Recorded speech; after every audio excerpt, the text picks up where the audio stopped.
Ai ishte një nga figurat më të spikatura të tranzicionit shqiptar, i dashur dhe i urryer, i lirë dhe i burgosur, i qetë dhe i papërmbajtshëm.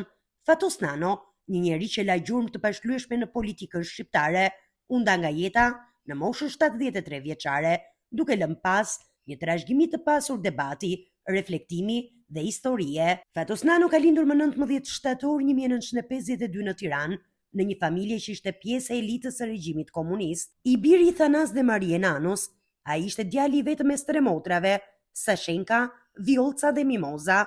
Babai i tij, Thanas Nano, ishte për shumë vite drejtori i radio-televizionit shqiptar, ndërsa nëna, një grua me kulturë dhe finesë, që do ta shoqëronte gjatë gjithë rrugës së tij. Shkollën e mesme ndoqi në Sami Frashëri, shkollë elitare për fëmijët e nomenklaturës. Aty lindi dashuria e tij për muzikën dhe gjuhët e huaja.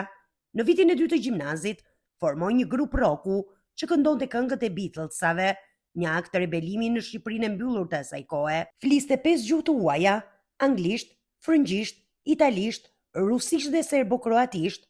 Ishte një student i shkëlqyer që më vonë do të bëhej pedagog dhe doktor i shkencave ekonomike. Pas diplomimit në ekonomi politike, Nano punoi fillimisht në kombinatin metalurgjik të Elbasanit, më pas në kooperativën e Priskës dhe në Institutin e Studimeve Marksiste-Leniniste, ku nisi të njihte nga afër ekonominë reale të vendit. Në fund të viteve 80, ai u bë një nga zërat që kërkonin reforma, së bashku me Gramos Pashkon dhe Anastas Angelin, përbënte bërthamën e një grupi liberalësh në Universitetin e Tiranës. Në vitin 1991, në moshën 39 vjeçare, Fatos Nano emërohet kryeministër i Shqipërisë në qeverinë që do ta çonte vendin drejt zgjedhjeve të para pluraliste. Ishte momenti kur historia e tij politike filloi të shkruhej me kapituj të fortë, reformator, i guximshëm, por shpesh në shënjestër. Në korrik të vitit 1993, Nano arrestohet me akuzën e shpërdorimit të detyrës për ndihmat italiane,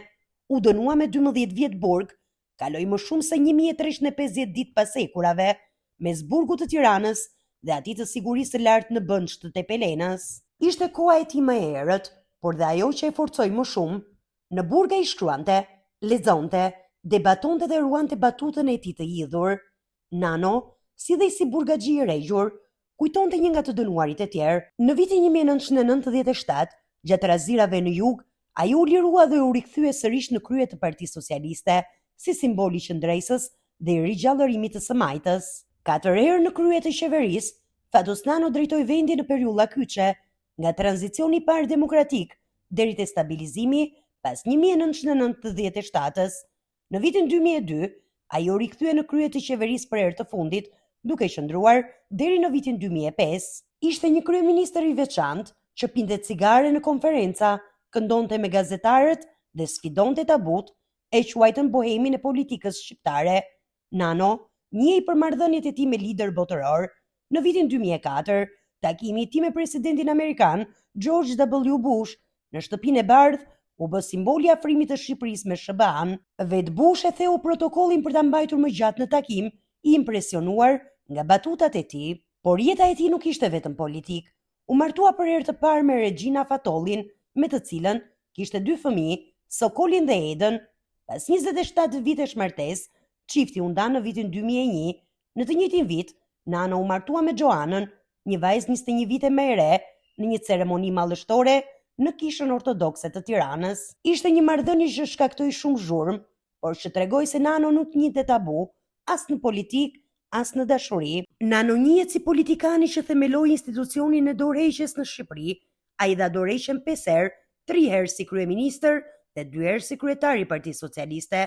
Ishte politikani i parë që pranoi publikisht humbjen dhe u largua në eshtje. Pas vitit 2007, Fatos Nano e largoi veten nga jeta publike, jetoi mes Tiranës dhe Vjenës, duke refuzuar të bëj komentator i përhershëm i politikës, që ai vetë ndihmoi të formësohej. Ai la pas një trashëgimi të dyfisht, një figurë që frymëzoi dhe polarizoi njëkohësisht, njeriu që transformoi Partinë Socialiste në një forcë moderne europiane dhe që mësoi shqiptarët të shohin dorëheqjen jo si dobësi, por si akt civilizimi. E mora nga Parisi me thonjë të paprerë dhe shitës ikonash të vjedhura. Ishte batuta e tij e famshme për Edi Ramën. Ai mbeti deri në fund një mjeshtër i ironisë dhe i fjalës së lirë. Sot, Fatos Nano prehet në paqe, por historia e tij politike mbetet e gjallë.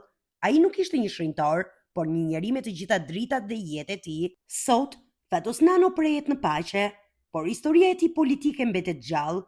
Ai nuk ishte një shrënjtor, por një njeri me të gjitha dritat dhe jetë e tij.